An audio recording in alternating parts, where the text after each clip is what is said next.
Hey, what's up, everybody? Welcome back to the Championship Leadership Podcast. And I'm excited today. We got Bobby Stocks with us from St. Pete, Florida. Thank you for joining us. Appreciate it, man. Yeah, thanks for having me on here. Yeah, absolutely. So I'd like to kick off our conversation with this question first to kind of get things started. Championship Leadership is the name of the podcast. What comes to mind for you, or what does championship leadership mean to you when you hear that? Championship leadership to me really it means that you don't quit when the going gets tough. Actually reminds me of my best friend. I was born and raised just outside of Philadelphia in an area called Delaware County. My best friend's still there, and his son's incredible at basketball, and they just won their city championship. But in the beginning of that year, they lost the first, I think, 6 games straight. We're totally out of it, and he coaches the team. Yeah. And it's like amazing, when there's those stories, which, it happened recently with our Philadelphia Eagles, right? It's like, yeah, no doubt. And that's what everybody really remembers. And I think that's the biggest, I think really the biggest thing is that, when those things kind of don't work out is really when you can truly find yourself. Yeah, absolutely. Well, and I was just reading through your story inside of your website, and you definitely have one of those stories as well. Why don't you tell the listeners, for those that aren't super familiar with you, a little bit about your background and how you've kind of gotten to where you are today and what you're up to today and the path that you're on? Yeah. So, like I said, born and raised just outside of Philadelphia, stone throw away from West Philly, and only child. Had the stereotypical blue collar Irish Catholic family, which is mainly everybody in that area. Father was a union carpenter, mom stayed at home, and I had entrepreneurship spirit, leadership spirit in me from an early age. I always, laugh about looking back. I had the, I had my iced tea stands when I was a kid. Yeah. When you could get away with that type of stuff. Right. Back in the early 90s, late 80s. I'm sure they shut that down, but yeah. We used to set it up on the corner, we had our little stop signs. We'd jump in front of the cars and we'd sell cups of iced tea for, 25, 50 cents. But even back then, I was quick to catch on. And so every year I'd set it up. I'd show the kids younger than me exactly what to do. Jump in front of the car, hold your stop sign, scream and yell. And, I'll pay you. So I already was kind of like starting to build teams and businesses kind of then. Our biggest take, I think one day we made close to $500. And what I did was my dad used to bring me to the sports games. And that year the Phillies had gone and they were in the playoffs. And the one game he brought us to, they had those commemorative cups at the end, the big gulps. Yeah. And everybody left him, so we waited till everybody left. And, he took me around and I collected all the cups. So we had all these cups, that said, National League Championship or whatever. Yeah. And so we sold the iced tea out of the cups, right? So we were able to mark the price up on the cups. Yeah, right. Because everybody wanted the cup. So, that was just kind of how it was. But I ended up getting, I started drinking and getting into drugs at an early age. I think I started, drinking and smoking weed and stuff like that in 5th grade. So, up until when I turned 25, I ended up getting sober. And it just, so I really created a lot of wreckage in that period of time. Yeah. Got arrested a ton, convicted felon, all that stuff. And, I kind of like came to at 25 and, was really leading kind of a double lifestyle. You know, I was smart on my feet, and I was actually a really, really good chef. I went to culinary school, and you know, it's kind of one of the only industries that you can be like a complete scumbag in, and like still be somewhat, you know, successful. So at that point, I was an executive chef at a high-end country club. Basically like somehow holding on to this job, you know, partying every night, strung out. And at 25, I kind of, you know, I had like a moment of realization, and whatever you want to call it. Basically, you know, I saw what my life had become and didn't want that anymore. And, you know, got sober. And I think at that time's really where, you know, I started to really look at myself, look at what I wanted in my life, look at, you know, everything that had been going on. I just had kind of drowned myself in partying for so many years, and really started to discover like self-work, and, you know, started listening to Tony Robbins, started getting involved in, you know, what do I believe spiritually, and just getting to know myself and the world. That I felt like I really did feel like I woke up like, you know, I'm 25 years old and I have no idea what I've done with the last X amount of years besides just drink and party. And that's really where the desire, you know, that entrepreneurial spirit actually started to come back to life. And so, yeah, and I had a lot that I had to face, right? So, you know, I had all the wreckage I had created, I had to face that. Yeah. The fact that, you know, I'm a convicted felon, I had to face that.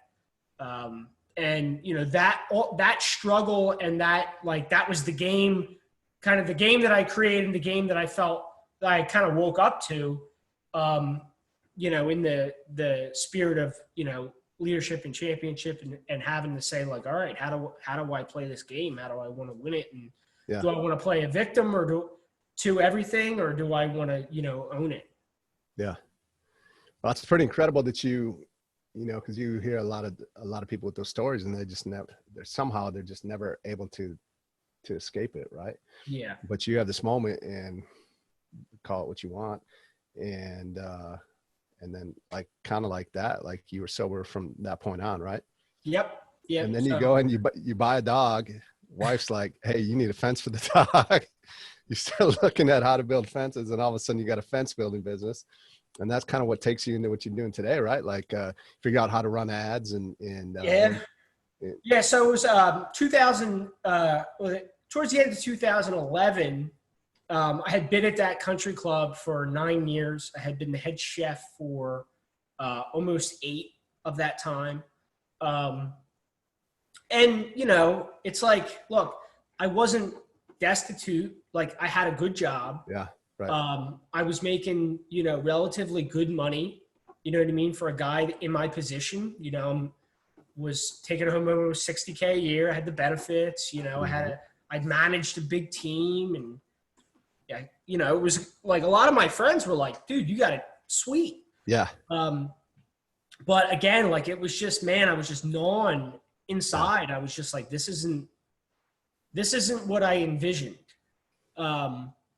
And so, you know, I made a decision, a hard decision at the end of 2011. Before that, I really started to say like, all right, I'm going to get into business somehow.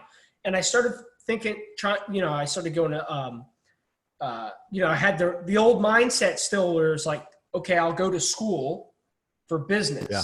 Right. And I was like, you know, I'm going to grind. I'll start at community college, which is what I did. So while I was running the restaurant, I was also going to community college in the morning. I had to take two grades of high school math again, just to get back into the college math.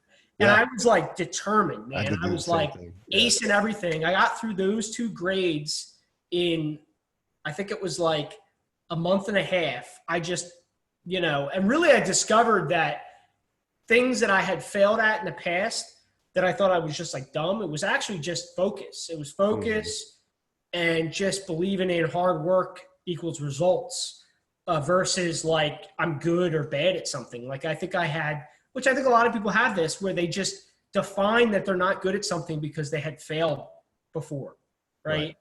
And I just realized that like for me to get through this, I have to show up 4 hours before class. And that's what I started doing. Like instead, like I'm not going to get through this by doing something, you know, half effort. Like I thought in the past that, oh, you know, this should be easier. So, you know, I got through that and I started like running into a lot of different roadblocks. You know, I had big aspirations. I was like, I'm going to go to community college. I'm going to then go to Temple, and then I'm going to try to get into Wharton School of Business.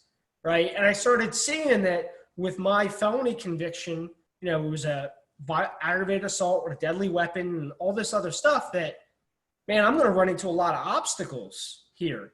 Yeah. And at the end of 2011, you know, I made a decision that I was going to quit my job and I was just going to go all in and I was going to figure it out. Now at this time, everybody calls me Bobby Stocks, actually not my last name. I was day trading on the side. Yeah. And so my friends started calling me Stocks. Because, okay. You know, I had actually gotten, you know, you can't trade penny stocks and be good, but you can be relatively good. So, you know, I had this idea that I was going to quit my job and I was going to try to be like a financial advisor, stock trader, or something like that. And I was trying to work some relationships where I could get around my record to be able to get in this position. And it looked like everything was lining up for me. So I decided to quit my job, totally walked out. Everything didn't end up working out of course, for me. Right. Yeah. And all that kind of like developed right after I quit the job. So, you know, I got the dog, which I still have today. First dog I ever had, went out and get a blue nose pit bull. Have no idea what I'm doing. Would not recommend, you know, very high energy. They're crazy hell. And that's really like how my story of entrepreneurship begun, was with that dog. I bought the dog, wife was on me, built a fence, you know, literally a joke with a friend. The friend, you know, I told him I just built this whole fence myself. Yeah. And my buddy laughed and said, I bet you know, you're going to like think about starting a fencing business. And I kind of joked. And later that night I was like, might not be a bad idea. Right. And I put an ad up on Craigslist, and 2 weeks later, somebody responded to it. I went out there with, you know, I had a Toyota Corolla. I went out, my phone, I showed the guy, I said, look, I have no idea. This is my fence. I said, I have no idea what I'm doing. I'm out of a job. I will, you know, here's the fence I just built. I will do this for like day wage. And, you know, it's like the right pieces always kind of fall in place. Mm-hmm. The guy was like, hey man, I get it. I'm a contractor. I severed a tendon and I've been out on workman's comp. And he said, I'll show you what to do. I just can't do it myself. That's awesome. And he's like, we got a deal. He's like, I'll pay you $150 a day. And I was like, let's do it. Yeah. And that's like where it all started. And then, you know, I partnered with another guy who had a truck that was also out of a job. Yeah. And I started, you know, teaching myself marketing on, you know, using Craigslist, doing multiple postings. And then ultimately, you know, fast forward into like towards the end of 2012, I started messing with Facebook ads. Mm-hmm. And that's really where we started to take off. Yeah. So, you know, from that point on, I got really good at Facebook ads. And we grew the fencing business, you know, multiple crews, sales team, mm-hmm. you know, and transitioned out of that in 2016 into like, I'm going to be a full on marketing guy. Cause I realized that was like totally me. And so now that's what you do, is you help other entrepreneurs that looking to start their own agencies, correct? Yeah. So we have a lot of different stuff. I would say like like people look at me as like a guy who's really good at Facebook ads, but my real skill set is just what made me so good in the kitchen is it's just like problem solving, strategy. Yeah. So currently right now I have 3 different businesses. So I have the original one where we help local businesses like done for you ads. And we've specialized a lot in the mortgage space, and now I've kind of gone back to helping a lot of contractors on top of that. And then over time that actually transitioned into where, a couple of years ago I started wanting to, for me, it's like I'm addicted to the challenge of stuff. Yeah. So once I got that up, I moved on and I started getting into the high ticket space on how to run high ticket ads, and started taking clients on that. A lot of like Sam Ovens guys, Rob Bailey helped him scale all his stuff, Josh Harris. And I started getting into like, how do you run ads for high ticket services and coaching programs? How do those funnels work? And I got really good at that. And then in the end of 2018, I was running these accounts where I was watching these guys make $400,000 a month off of like and just like, I'm like, okay, like I'm making a couple thousand a month off. Yeah. Right. Yeah. This. Yeah. So middle 2018, I said, all right, I'm going to start doing this for myself. So that's what started one of our companies, which really now we operate is very, very much like a publishing company. So I have a number of different courses that my team does all the back end. So we do the ads. I have in-house copywriters. We have a total film crew, CFO, controller, accountants, like sales staff, you name it. Everything on the back end, the funding, I front it, and then we have partners that are on the front end. I'm 50% owner of the business. They're on the front, and my team manages everything on the back. So that's mainly what I focus on. Out of that, a couple of years ago, we ended up starting a software company back in end of 2017. And I have a whole nother group of partners there, and we've grown that to a 7-figure What's that? Company.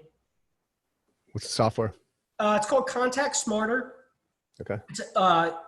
It came out of the necessity back in 2017 of us generating leads, so it's kind of like, it's a follow-up software. It's got really high speed surveys and appointment bookings and stuff like that. So that's like what this is all turned into. Yeah. I went from trying to work in this fencing company, in the beginning, digging holes myself at 30 years old with, a post hole digger to, at any given time we were pulling in anywhere from, $400,000 to $700,000 a month now between everything. That's incredible, man. What a great story.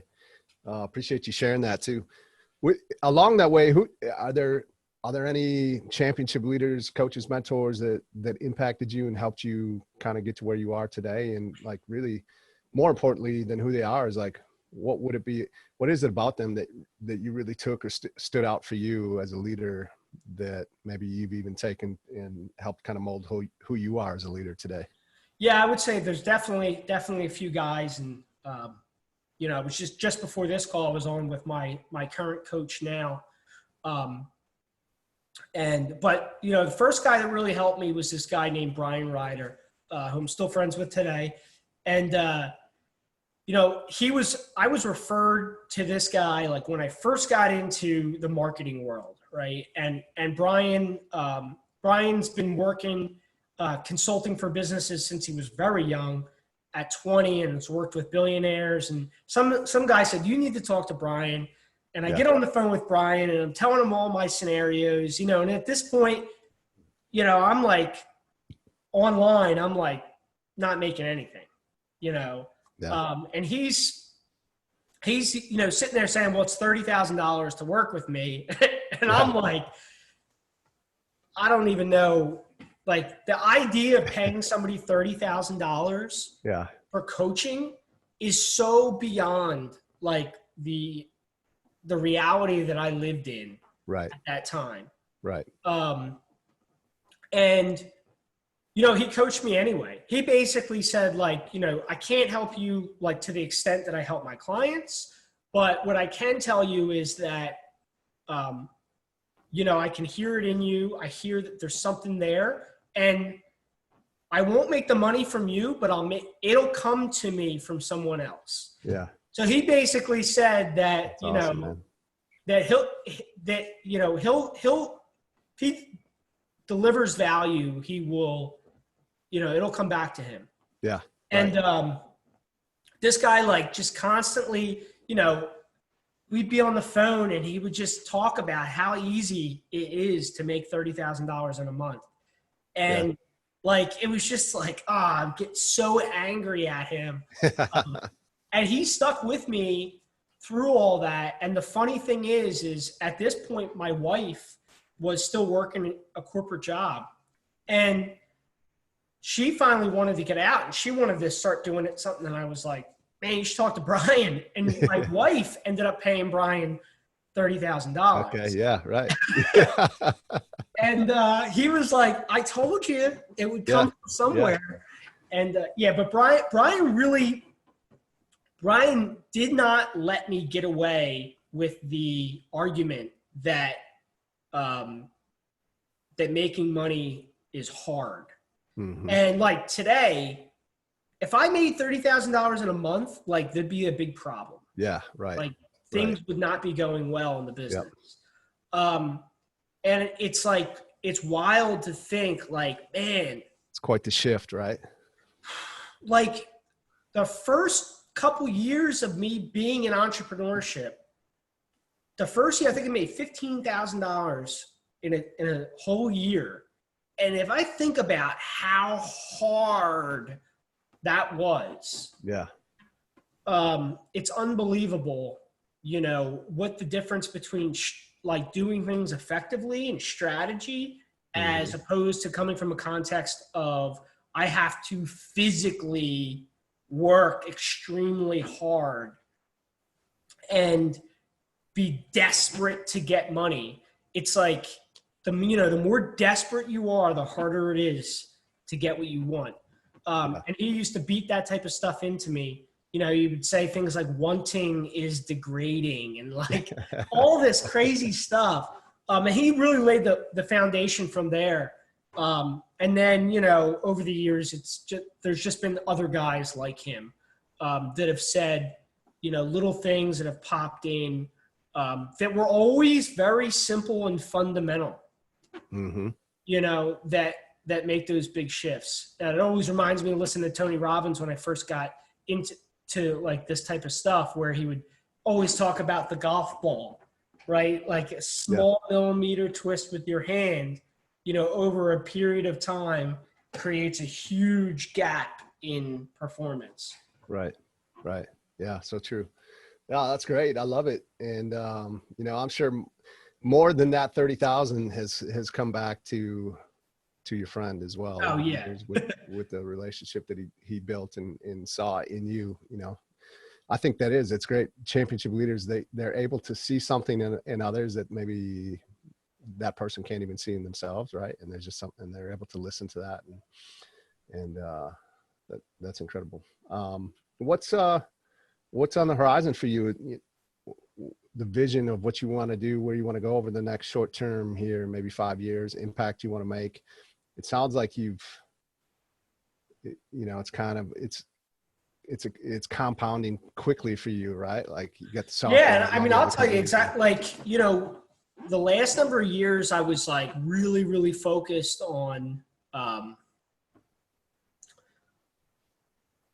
just more, like, give me more. Yeah. And that really burned me out. Yeah. You know, I think I'm going through that natural growing pains of, you know, I didn't have much of anything. I had big aspirations of more. I had a bunch of breakthroughs. Really my big breakthrough came at the end of 2016 and 2017, where I went from like doing $8,000 a month in my agency. And, I had this big breakthrough where really I just realized how committed I was to, I had been so committed to looking good. So I wasn't putting myself out there. I wasn't like just going all out and not caring about like, not making it my business of what possibly other people were thinking of who I was being. And I, from making that shift, we went from like that to like $30,000 a month and never looked back. Yeah. So in that, I really like caught like more, be more, jump out and be more, always the next hit. And now like I've really like, especially last year, man, I really wore myself out. I was like pushing, I wanted to be doing $1 million a month, and it wasn't really anything to it. I moved to Puerto Rico to avoid taxes. I got a gigantic big mansion in Puerto Rico. And it was just like, and I definitely got to the spot where I just realized like, it's just like, it's the hit from that. It's just gone in a second, right? It's like, it doesn't do it. There's nothing there. There's no real purpose to it. And it's not fulfilling. And that's really like, I just started getting back to having mentors again. And so now really like my life is about like, okay, yeah, I still have like big sales goals, but it's going to be like on my terms, right? Because really I created that as like, this is the almighty target, which then meant that it had nothing to do with like, well, do I want to work 100 hours a week? Right? Do I want to be pulled left, right, and center? Yeah. And what's the point? It's like, that's where I got to, where it wouldn't matter how much money we could make in one day. I didn't own my life. Yeah. Big shift in priorities and what's really important to you, right? Yeah.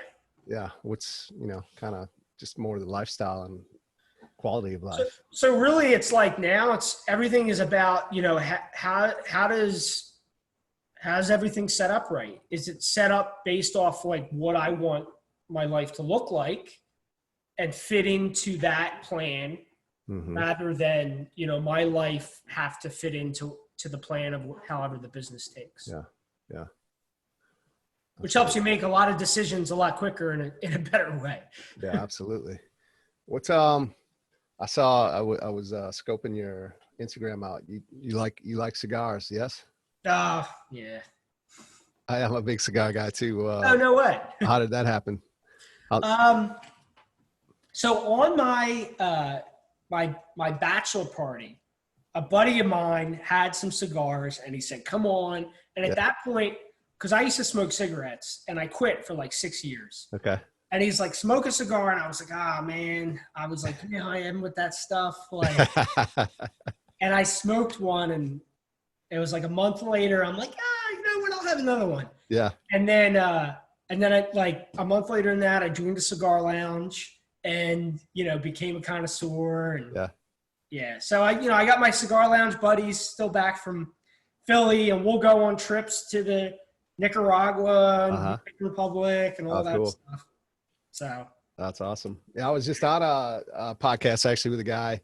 He owns a cigar lounge in Phoenix called Quotations. And so next time I'm down there, I gotta definitely go check that out. You should definitely check it out if you're ever in that area. Good dude, John Harrington. But anyway, let's we start to wrap this up. Respect your time here. What if there were one or two things that we could leave the listeners with, that like if they implemented today that it would help them move forward today in their life, what would that be? So the biggest thing that like really helped me, especially like in my breakthrough, and it still applies today, you know, which I just look at it in a finer tooth comb now, is one of my main partner, my software company, brilliant guy, Christian, you know, has a law degree, has a degree in manufacturing, literally a genius. You know, he's got like a certificate to show that his IQ is Yeah. and he's a partner in the software. He handles all that crazy stuff with, you know, when it comes to software. But when I first met him in 2017, he basically summed up what he learned in business school and into a simple thing. He was like, here's basically, I'll save you, you know, the $200,000. Yeah. And he said there's basically 5 pillars of a good business. You know, you have finances, you have sales, marketing, systems, and then, you know, like client retention and stuff like that. And he said, you know, the ability for somebody to be good in all 5 of those is extremely, extremely rare. Right. And one thing that then I like started really like taking his idea and thinking about it. And I realized that most people are good at 2. And those 2, they're actually only really good at 1 at, you know, and it's kind of like a right hand and a left hand. Right. And, you know, it's like that idea of the one thing, right? So so everybody's got this zone of genius inside one of those. You know, some people are great at sales, some people are great at marketing, some people are great at fulfillment, you know, doing the same thing over and over and over and over again. Some people are great at client retention or, you know, relationships. And then some people are just great at financing and the books like that. So, you know, it's really diving into that. And that's what happened when my business really took off. I realized that I am incredible at marketing, right? Coming up with offers, coming up with how they should be pitched. And my second best thing is fulfillment, because the fulfillment, so that's my non-dominant. My dominant is marketing. The fulfillment allows me it's the tool that allows me to confirm my hypothesis on my marketing or my strategy, right? So I need to always stay in this dominant, non-dominant inside my business, which means I don't touch sales. I haven't done a sales call since the beginning of 2017. The second I realized this, I stopped doing sales. Awesome. I don't handle any of my finances. I don't handle any of the books. That's all done. I don't talk to clients. You'll never see me do a client retention call or anything like that. I stay in 2 things. I come up with a theory. I come up with a strategy. Then I might test it but once I figure it out, I'm not doing it over and over again. And what I see so many entrepreneurs do is the more they play around in stuff that they're not good at, the more miserable they get. And then they want to switch business models. And it's the grass is greener, you know, and they're just constantly jumping from one thing to the next, because they're not tapping into their passion. You know, your passion isn't like a thing outside of you. It's a feeling that you get when you do something. It has nothing to do with what it is that you're doing. It's a feeling that you get out of doing something, right? Like I have multiple passions: fishing, playing 9-ball, pool, marketing. But it's in doing those things, they both challenge me in the same way. It's like a strategy. It's like a game, right? It's like you know, what lure do I have to use? It's patience. I got to test a bunch of stuff. You know, pool, I'm playing against myself. It's not against the other guy, and it's positioning, right? It's all similar. So I need to tap into the passion of it, and then I'll stay fulfilled. And when I realized that, it didn't matter. I mean, I could have a Q-tip company, and as long as I stay in the strategy of growing the Q-tip company, I'll probably feel like I'm, you know, doing something I'm passionate about. No, that's great advice. Absolutely. And if you're listening, which you are, take some notes on that one. The sooner you can get out of the things that you're not any good at, the better. So. And the funny thing is, it was easy for me to find other people who were excellent at those other parts, because everybody, like 99% of people suffer from this. So the guy who's great at sales is probably also trying to do marketing. He's probably also trying to do marketing, and he's miserable too. Yeah. All you're doing is you're just setting people free, and you're giving them an environment where they can succeed, which has been another part of my success, is that people on my team are all A players. Because I basically say, hey, I'm going to give you a platform where you only have to do what you're passionate about. And there's somebody to do the parts that you're not, and I don't want you touching any of that stuff. Yeah. That's great. I appreciate you coming on today. What are the best ways listeners can find out more about you and what you're up to? My website, which needs to get updated, bobbystocks.com, or on Facebook, Bobby Stocks on Facebook. You can always send me a message. Perfect. Appreciate it, man. Thank you so much. Yep. Great being on.